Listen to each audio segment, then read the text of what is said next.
कुछ एक झूठ हमारे दिमागों में बैठा दिए जाते हैं। जैसे आप सब ने यह कथा पढ़ी होगी कि एकलव्य का अंगूठा कटवा लिया द्रोणाचार्य ने, पढ़ा है ना आप सब ने? पर यह बताइए कितनों ने महाभारत में स्वयं पढ़ा है? मेरे विचार से हम में से किसी ने भी कभी महाभारत में वह प्रसंग पढ़ा ही नहीं होगा एकलव्य वाला।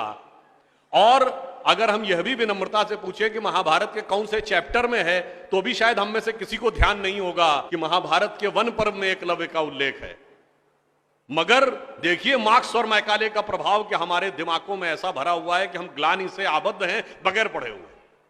अब मैं आपसे कहूंगा, जाइएगा, जाकर पढ़िएगा। अवेलेबल हो तो इंटरनेट पे जाके सर्च कर लीजिएगा, ना हो तो जो महाभारत सीरियल आया था उसका एपिसोड जाके यूट्यूब पे देख लीजिएगा। कि किस्सा ये था कि जब आपको चाहे आपने कथा सुनी होगी कि कुत्ते का मुंह बाणों से भर गया था जो एकलव्य ने तीर चलाए थे, और जब वह तीर अर्जुन निकालते हैं तो उस कुत्ते के मुंह में एक खरोंच तक उस बाण से नहीं आई होती है, तो वो चौंक जाते हैं क्योंकि ये सामान्य तीर नहीं है। उन्होंने कहा तो दिव्य अस्त्र है कि मुंह में पूरा तीर से भर गया मुंह और इसके बाद भी एक खरोंच नहीं आई। आप कहेंगे दिव्यास्त्र का मतलब क्या? दिव्यास्त्र का मतलब ये है, जैसे रशिया यूक्रेन की लड़ाई चल रही है ना, इससे पहले मिडिल ईस्ट की लड़ाई देती थी, तो जो मिसाइल जाती है वो लेजर गाइडेड जाती है, जिस बिल्डिंग पे गिरना उसी बिल्डिंग पे गिरती है, अगल बगल पे नहीं गिरती, क्योंकि the direction is precise to the meters. पर अगर मुंह के अंदर जाए और खाल पर खरोंच ना आए, इसका मतलब it is so much strongly guided that it is precision to the micrometers. तो जब ये वो देखते हैं ये दिव्यास्त्र चलाना, तो उन्होंने कहा दिव्यास्त्र राजा चला सकता है, ये कैसे सीखा इसने? तो जब द्रोणाचार्य उससे पूछते हैं कि तुमने ये किससे सीखा, तो कहता आपसे सीखा गुरुजी। कहते मैं तो तुम्हें जानता नहीं बालक, तुम अपना परिचय दो। अब यहीं पर बिंदु। एकलव्य क्या कहता है? मैं मगध नरेश जरासंध के प्रधान सेनापति हिरण्यधनु का पुत्र एकलव्य। अरे वो मगध के chief of the arm forces का बेटा था। यदि आप ये कह रहे हैं कि वनवासी था, तो ये भी पूरा वाक्य तो पूरा करो कि वो सेना अध्यक्ष था। मगर देखिए कितनी चालाकी से छुपा लिया आधे तथ्य को, और उसके बाद हमारे दिमागों में भर दिया कि ये बहुत गलत किया गया। बताइए, हमारे हिंदू धर्म के दो महाकाव्य, रामायण और महाभारत, दोनों का रचयिता कौन? रामायण का रचयिता महर्षि वाल्मीकि, जो संस्कृत के आदि कवि माने जाते हैं। आज जो वाल्मीकि समुदाय है वो किसमें आता है? शेड्यूल कास्ट में।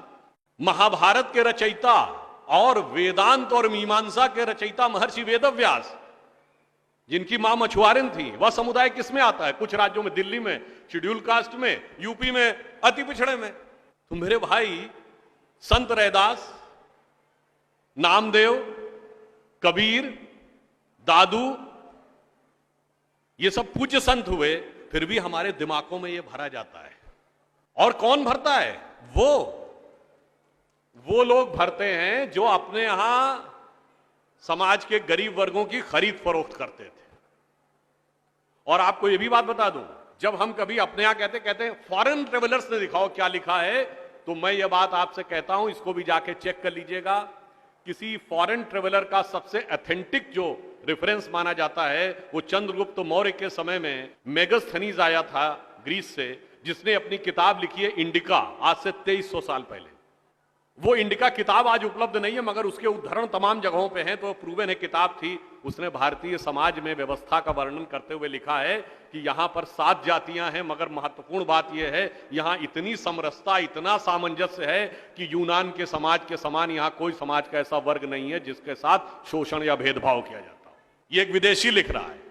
और मैं एक और बात आपसे बताना चाहता हूं, बहुतों को नहीं पता होगा, गांव में पंचायत होती है ना, ये पंचायत में 5 की संख्या कहां से आती? ये 4 या 6 क्यों नहीं? 5 की संख्या जानते कहां से आती है? 4 वर्ण माने गए थे, तो किसी भी गांव में निर्णय लेना होगा तो चारों वर्णों का एक एक प्रतिनिधि होगा, और 5वां जानते कौन होगा? गांव के बाहरी क्षेत्रों में रहने वाले वो वनवासी जो प्रत्यक्ष रूप से गांव का हिस्सा नहीं है, पर हमारे निर्णय का प्रभाव उनके जीवन पर भी पड़ेगा, तो 5वां प्रतिनिधि उनका होगा। वहां से यह पंचायत का भाव आता है। और फिर मैं आपसे कहना चाहता हूं, हमारे दिमाग में एक और चीज भर दी गई कि जाति व्यवस्था हमने बनाई।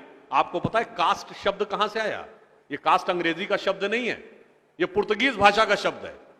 और 1931 में जो अंतिम जनगणना जाति के आधार पे उसमें 4114 जातियां हैं हिंदू समाज में, जिसमें अब 6000 बताई जाती हैं। मैं चैलेंज करके पूछता हूं, कोई दिखाओ तो किसी धर्म ग्रंथ में 6000 जातियां लिखी हो, और जहां लिखी उसमें इससे ऊंचे ये, इनके नीचे ये ऊंचा ये नीचा, कौन से धर्म ग्रंथ में लिखा है? ये माली ऊंचे की तेली ऊंचे, सुनार ऊंचे कि लोहार ऊंचे, कहां लिखा है? जानते हैं कहां लिखा है?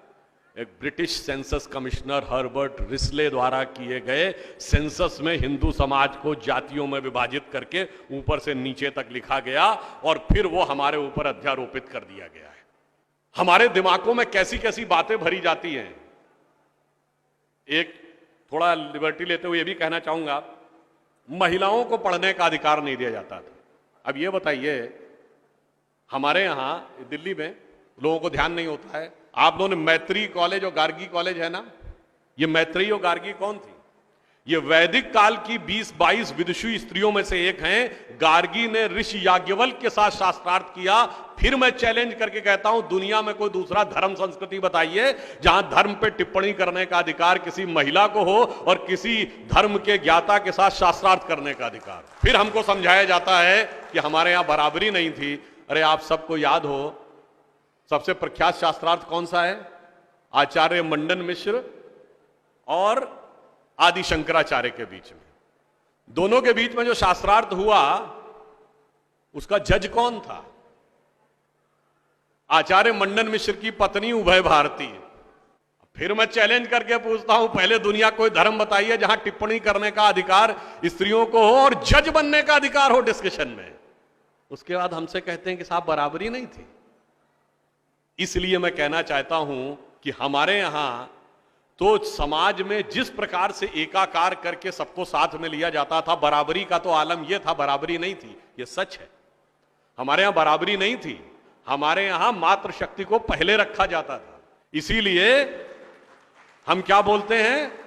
सीताराम, सीता पहले राम बाद में। लक्ष्मी नारायण, लक्ष्मी पहले नारायण बाद में। गौरी शंकर, गौरी पहले शंकर बाद में। राधे कृष्ण, राधा पहले कृष्ण बाद में।